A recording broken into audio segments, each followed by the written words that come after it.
Shalom Jammers, Happy Sunday. Selamat bergabung di dalam ibadah raya Jem Yunlong. Hari ini kita akan belajar mengenai apa yang terjadi saat Tuhan memimpin saya dan saudara. Untuk itu, kita mulai dengan berdoa. Mari kita bersatu dalam doa.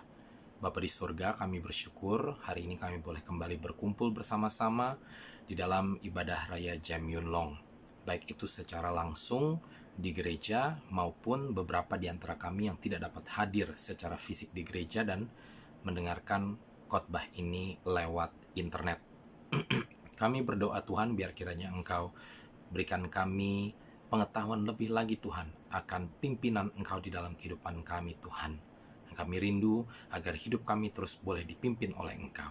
Untuk itu berbicara kepada kami pribadi lepas pribadi di hari ini Tuhan, supaya saat kami menyelesaikan ibadah kami diperbaharui di dalam kekuatan oleh karena Engkau di dalam hidup kami diperbaharui di dalam pengetahuan kami akan pribadimu di dalam hidup kami Tuhan, sehingga kami boleh terus melangkah di dalam iman kami dengan teguh. Di dalam nama Tuhan Yesus kami berdoa dan mengucap syukur. Haleluya, mari kita semua katakan amin, puji Tuhan. Mari saudara, saya undang untuk membuka firman Tuhan dari kitab Yesaya pasalnya yang ke-42 ayat 16. Kitab Yesaya pasal 42 ayat yang ke-16. Sementara kita mempersiapkan diri, saya undang sidang jemaat untuk bangkit berdiri. Dan setelah kita dapatkan ayat ini dari kitab Yesaya pasal 42, maka kita akan membacanya secara bersamaan sambil berdiri. Oke? Yesaya pasal 42 ayat 16 yang sudah dapat, mari kita bersiap-siap membacanya dalam hitungan yang ketiga. 1, 2, 3. Aku mau memimpin orang-orang buta di jalan yang tidak mereka kenal, dan mau membawa mereka berjalan di jalan-jalan yang tidak mereka kenal. Aku mau membuat kegelapan yang di depan mereka menjadi terang, dan tanah yang berkeluk-keluk menjadi tanah yang rata. Itulah hal yang hendak kulakukan kepada mereka, yang pasti akan kulaksanakan. Mari kita bersatu dalam doa. Bapa di surga, kami bersyukur untuk firman-Mu hari ini Tuhan. Dan sekali kami berdoa, berbicara kepada kami pribadi lepas pribadi Tuhan. Sembunyikan hamba-Mu di balik salib-Mu Tuhan, sehingga Engkau saja yang melayani setiap kami di hari ini Tuhan. Dan biarlah kiranya Engkau tutup pungkus kami dengan kuat kuasa darah-Mu, agar kami boleh fokus kepada Engkau saja di dalam ibadah hari ini. Terpujilah nama-Mu Tuhan, di dalam nama Tuhan Yesus kami berdoa dan siap mendengarkan lebih lagi pembahasan kebenaran firman Tuhan ini. Haleluya, mari kita semua katakan amin. Haleluya. Saya bacakan sekali lagi saudara-saudara Yesaya pasal 42 ayat 16, dan saat saya membacakannya, saya mengundang saudara untuk memperhatikan 4 poin atau 4 hal dari ayat yang kita baru saja baca ini ya. Ada 4 hal yang terjadi saat Tuhan yang memimpin. Ini judul khotbah hari ini, saat Tuhan yang memimpin. Katakan kanan kiri, saat Tuhan yang memimpin. Haleluya. 4 poin yang terjadi saat Tuhan yang memimpin kita dapatkan dari Yesaya 42 ayat 16. Yang pertama, aku mau memimpin orang-orang buta di jalan yang tidak mereka kenal, dan mau membawa mereka berjalan di jalan-jalan yang tidak mereka kenal. Yang kedua, aku mau membuat kegelapan yang di depan mereka menjadi terang. Dan yang ketiga, tanah yang berkeluk-keluk menjadi tanah yang rata. Lalu yang keempat, itulah hal-hal yang hendak kulakukan kepada mereka, yang pasti akan kulaksanakan. Puji Tuhan. 4 poin yang ingin saya sampaikan hari ini kepada saudara sekalian. Apa yang terjadi di dalam hidup saya dan saudara saat kita izinkan Tuhan yang mengambil alih kepemimpinan di dalam hidup saya dan saudara. Dan itu bukan semata-mata berbicara tentang pelayanan, tetapi seluruh aspek kehidupan kita. Di dalam setiap keputusan yang kita ambil, apakah itu menyangkut pekerjaan atau menyangkut keluarga, dan lain sebagainya. Saat kita mengizinkan Tuhan untuk memimpin, bukan saja terlibat ya.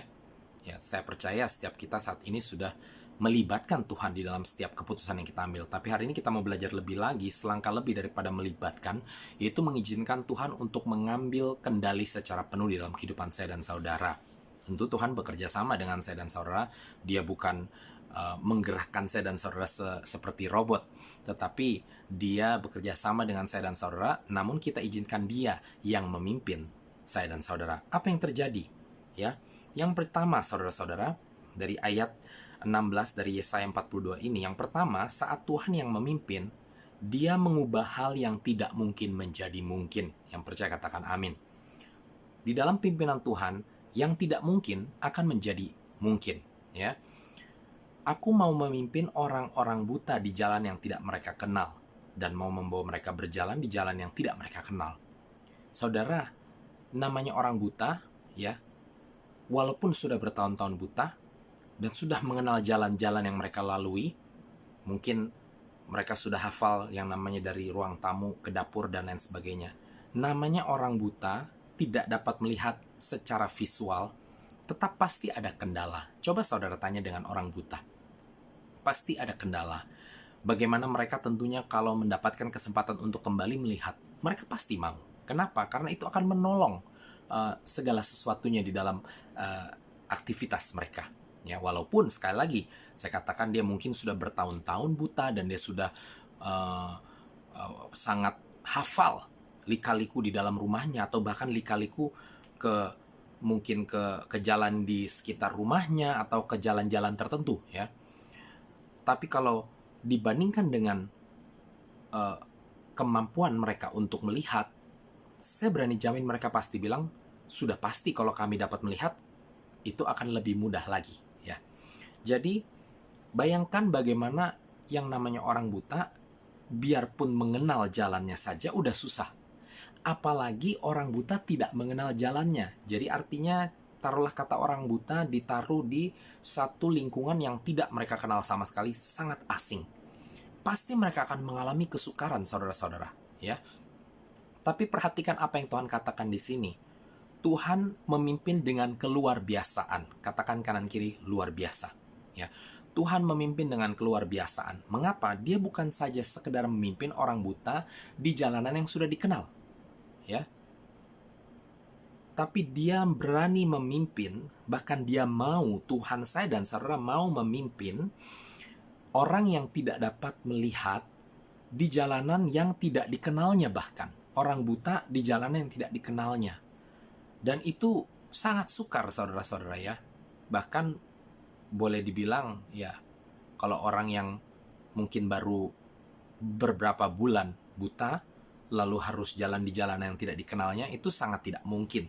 Tapi seperti tadi saya katakan, firman ini mengingatkan kepada saya dan saudara, bagian yang pertama ini mengingatkan poin yang pertama, bahwa Tuhan mengubah yang tidak mungkin menjadi mungkin. Di dalam pimpinan Tuhan, saudara tidak perlu cemas dengan hal-hal yang tidak mungkin. Sebab firman Tuhan mengatakan bagi manusia ini tidak mungkin, tetapi bagi Tuhan saya dan saudara pasti dapat dilakukan. Dan firman Tuhan juga mengatakan, aku dapat menanggung segala perkara di dalam Kristus Yesus, Tuhan saya dan saudara, yang memberikan kekuatan bagi kita di dalam perkara apapun juga. Termasuk di hal-hal yang menurut cara pandang dan cara pikir saya dan saudara tidak mungkin. Sebab sekali lagi bagi Tuhan tidak ada yang mustahil. Haleluya. Tuhan memimpin saya dan saudara dengan keluar biasaan. Dia bukan cuma memimpin dengan biasa-biasa saja. Tadi saya katakan dia tidak sekedar memimpin orang buta di jalanan yang dikenalnya. Dia bahkan memimpin orang buta di jalanan yang tidak dikenal oleh orang buta tersebut. Ini sangat luar biasa, saudara-saudara. Dan inilah cara kerja Tuhan. Bukan biasa-biasa, tetapi sangat luar biasa. Untuk itu, ngapain kita mau memimpin diri kita sendiri? Kalau kita ini orang biasa, dan kita memimpin dengan cara yang biasa tentunya. Taruhlah kata kita dibilang pemimpin yang luar biasa mungkin di dalam pekerjaan kita. Tapi bandingkan dengan bagaimana cara Tuhan memimpin saudara-saudara. Penuh dengan mujizat, penuh dengan hal-hal yang tidak terpikirkan. Satu poin yang saya tambahkan juga, Tuhan bekerja dengan cara yang misterius. Nah, misterius ini tidak ada di dalam Alkitab. Ya, boleh dibilang mungkin tidak Alkitabiah, ya, secara langsung. Tapi secara tidak langsung, sebenarnya ini terkait dengan hal iman saya dan saudara. Karena memang kita melihat dengan iman saya dan saudara, banyak hal yang tidak kita mengerti terjadi di dalam kehidupan saya dan saudara yang membawa kita kepada janji Tuhan. Ya, hal-hal yang kita nggak mengerti. Kenapa ini harus terjadi Tuhan? Baik itu hal yang suka atau hal yang duka. Mengapa ini harus terjadi?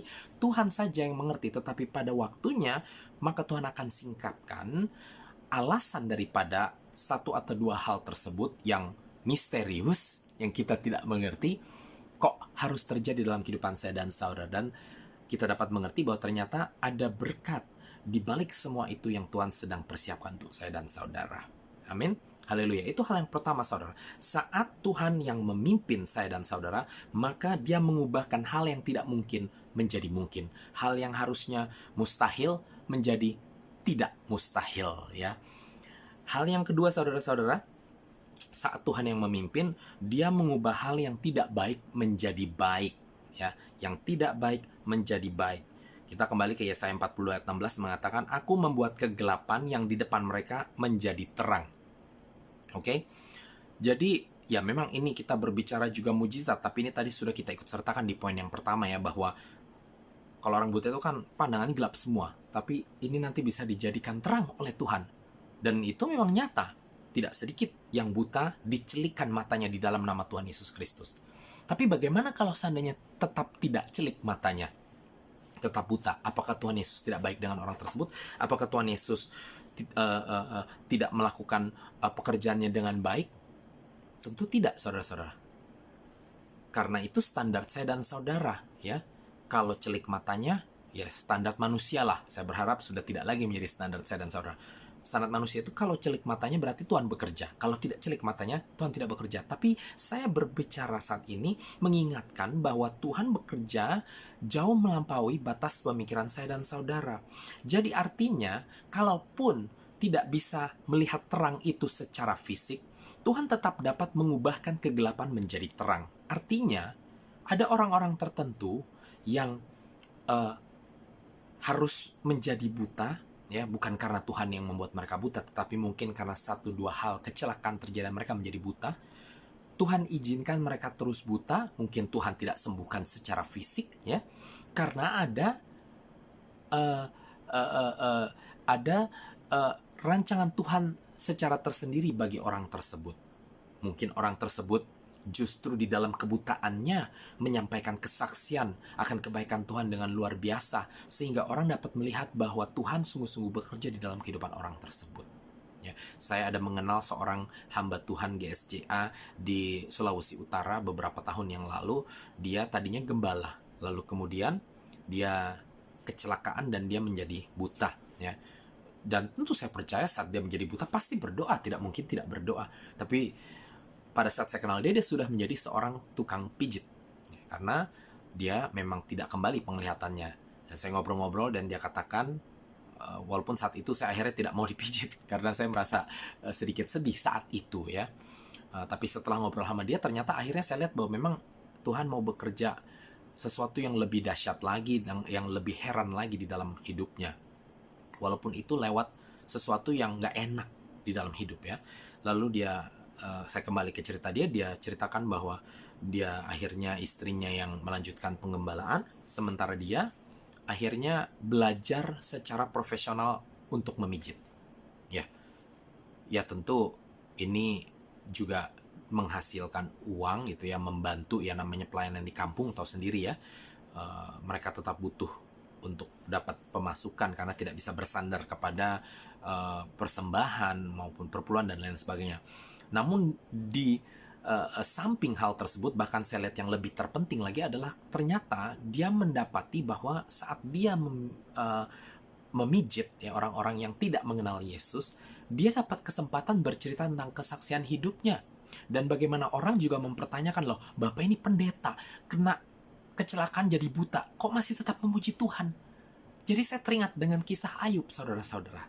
Dan ternyata Bapak pendeta ini yang sudah buta ini, dia terus memakai kesempatan sembari memijiti orang yang tidak mengenal Yesus sebagai Tuhan dan Juru Selamat untuk dapat memberikan kesaksian kepada orang-orang tersebut.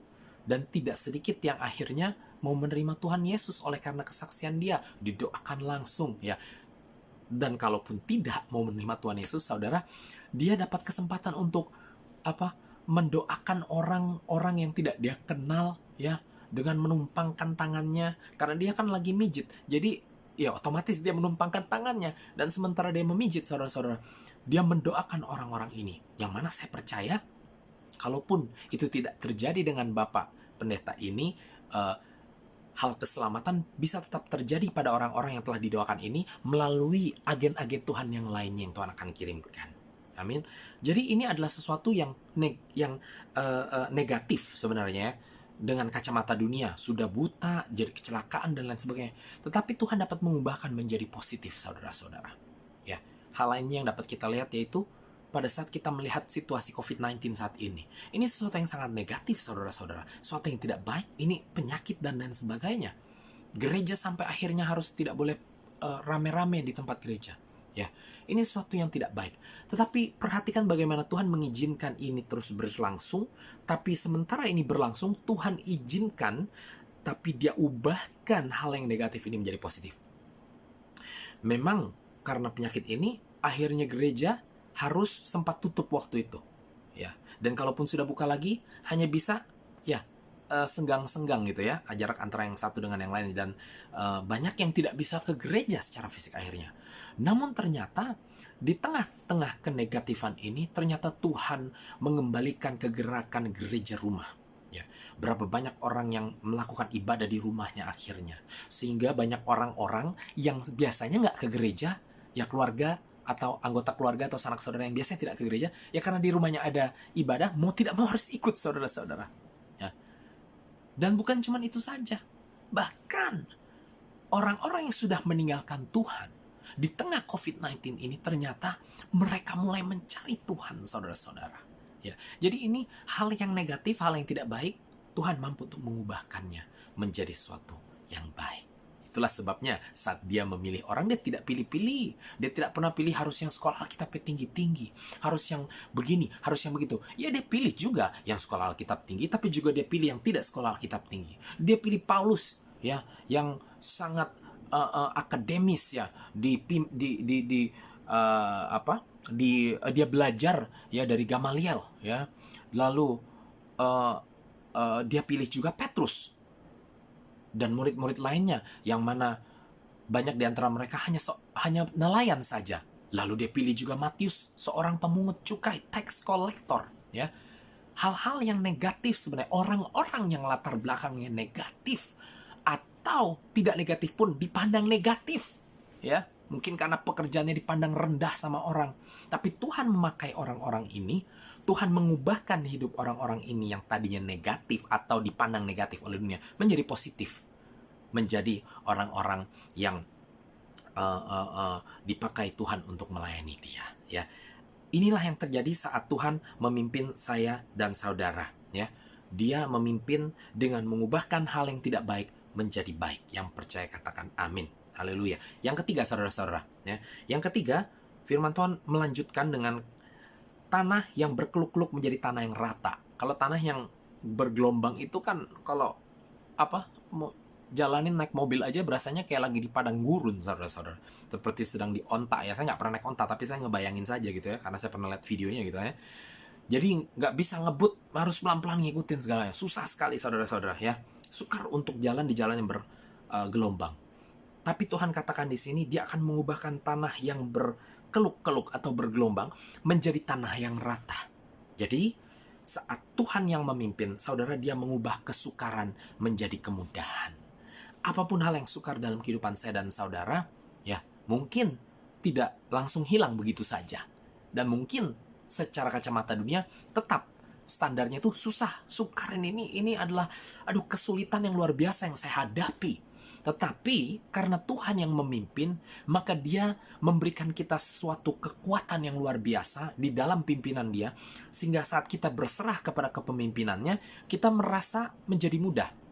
Bukan sekonyong-konyong hal tersebut yang jadi mudah, tetapi kita yang menjadi kuat, saudara-saudara. Kita yang dimampukan Tuhan untuk melalui kesukaran tersebut, sehingga hal yang sukar yang menjadi mudah, saudara-saudara. Mengerti maksudnya, ya? Jadi tidak semata-mata hal yang sukar itu disulap menjadi mudah, ya, karena Tuhan kita itu mau menempa saya dan saudara untuk menjadi lebih baik lagi. Jadi bukan justru memanjakan saya dan saudara, menggampangkan sehingga kita menjadi orang yang cengeng, lembek, dan lain sebagainya. Ya contohnya saudara, yang namanya anak SD, kalau ngerjain hal-hal SMA, pelajaran SMA, ya susah, ya toh. Tapi anak SMA ngerjakan pelajaran anak SMP atau SD, itu gampang saudara-saudara. Artinya di sini materinya tetap sama, kesukarannya tetap sama, tetapi kapasitas dari orang yang berbeda. Dan ini yang diingatkan oleh Tuhan kepada saya dan saudara saat kita ada di dalam pimpinan Tuhan. Ya, bahwa hal-hal yang sukar menjadi mudah. Bukan karena Tuhan sulap, jadi mudah. Enggak. Tapi Tuhan justru memberikan kita kekuatan dan kita dapat melaluinya. Ya. Dan kalaupun kekuatan itu masih, ya istilahnya baru diperlengkapi di dalam diri kita, bahkan saat kita mengizinkan Tuhan memimpin, kita menyerahkan diri kita kepada Tuhan secara total. Tuhan, biar engkau yang pimpin deh, suka-suka Tuhan deh. Di saat itu saudara, walaupun kita mungkin secara kapasitas justru masih juga baru ditempa, tapi saat itu juga otomatis kita sudah langsung merasa kuat dan merasa dapat melalui kesukaran apapun juga. Kenapa? Karena kita menyerahkan diri kita dan kesukaran apapun yang ada kepada Tuhan, dan kita tahu bahwa tidak ada sesuatu pun yang lebih besar daripada Tuhan saya dan saudara. Kesulitan apapun, sebesar apapun kesulitan itu, Tuhan lebih besar daripada kesulitan itu. Jadi kalaupun kapasitas kita mungkin masih belum sampai untuk menyelesaikan kesulitan itu, kita tahu bahwa Tuhan yang akan menyelesaikan kesulitan itu bagi saya dan saudara yang percaya. Katakan amin. Haleluya. Yang terakhir, yang keempat, katakan kanan kiri, yang terakhir. Saat Tuhan yang memimpin, Dia tidak akan pernah meninggalkan orang yang mau dipimpin olehnya. Firman Tuhan di bagian terakhir ayat 16 dari kitab Yesaya 42 berkata, itulah hal-hal yang hendak kulakukan kepada mereka dan pasti akan kulaksanakan. Janji Tuhan pasti digenapi. Kalau Tuhan sudah katakan, Dia pasti lakukan saudara-saudara. Dan Dia akan lakukan terus, lanjutkan sampai selesai. Kapan selesainya? Saat Maranatha Dia datang kali kedua di awan-awan permai jemput saya dan saudara. Atau saat waktu saya dan saudara di dunia sudah selesai, kita harus istirahat dulu sampai menantikan Maranatha. Ya, maka itu baru selesai. Ya, kita sudah menyelesaikan pertarungan kita di dunia ini. Sebelum itu selesai, Tuhan tidak akan pernah meninggalkan saya dan saudara. Dia akan terus memimpin saya dan saudara. Dia akan terus laksanakan apa yang dijanjikan di sepanjang kehidupan saya dan saudara. Bukan cuma 1-2 janji, tapi setiap janji Tuhan dalam hidup saya dan saudara sepanjang kehidupan saya dan saudara, Dia akan laksanakan itu saat Dia yang memimpin. Dan saya ingatkan di poin terakhir ini, saya tambahkan kata yang mau dipimpinnya. Karena seringkali kita tidak rasakan pimpinan Tuhan. Jangan salahkan Tuhan. Bukan Tuhan yang berhenti mau memimpin saya dan saudara. Tapi kita yang mau mencoba mimpin diri sendiri. Kita yang pilih dipimpin orang lain. Atau pokoknya semata-mata kita menolak pimpinan Tuhan dalam hidup saya dan saudara. Saat itulah maka kita tidak merasakan hal-hal yang kita sebutkan di 3 poin pertama ini. Saat kita menolak untuk dipimpin Tuhan. Tapi saat kita mau dipimpin Tuhan, maka ketiga hal ini ya dan amin, bahkan bonusnya Tuhan janjikan di poin yang keempat, tidak akan pernah Dia tinggalkan. Dia akan terus lakukan dan lakukan dan lakukan sepanjang kehidupan saya dan saudara. Dia akan ubahkan yang tidak mungkin menjadi mungkin. Dia ubahkan yang negatif menjadi positif, dan Dia ubahkan kesukaran menjadi kemudahan di sepanjang kehidupan saya dan saudara yang percaya. Katakan amin. Haleluya, puji Tuhan. Saya harap ini boleh menguatkan saya dan saudara di dalam setiap pergumulan yang Tuhan boleh izinkan terjadi dalam kehidupan saya dan saudara. Mari kita tutup ibadah kita dengan doa saat ini, lalu kemudian saya akan serahkan kepada tim di Gem Yunlong. Mari kita berdoa untuk firman Tuhan yang kita sudah dengarkan. Tuhan, terima kasih sebab Engkau Allah yang luar biasa. Yesus, saat Engkau yang memimpin dalam kehidupan kami, sungguh ya dan amin Tuhan. Segala sesuatu menjadi lebih baik. Hal yang tidak mungkin dalam hidup kami menjadi pasti. Hal yang tidak baik atau negatif menjadi positif, menjadi baik. Bahkan kesukaran demi kesukaran kami dapat lalui karena kami dapati menjadi mudah oleh karena pimpinan Engkau dalam hidup kami. Dan bukan itu saja Tuhan, bahkan janji-Mu untuk terus bersama-sama dengan kami, memimpin kami, bagi kami yang mau dipimpin oleh Engkau adalah ya dan amin. Tidak akan sekalipun Engkau meninggalkan kami. Untuk itu kami bersyukur dan kami mau berserah penuh ke dalam pimpinan-Mu Tuhan. Kalau mungkin ada di antara kami yang belum berserah penuh ke dalam pimpinan-Mu, Tolong kami, biar kami hari ini memutuskan untuk berserah penuh ke dalam pimpinan-Mu Tuhan.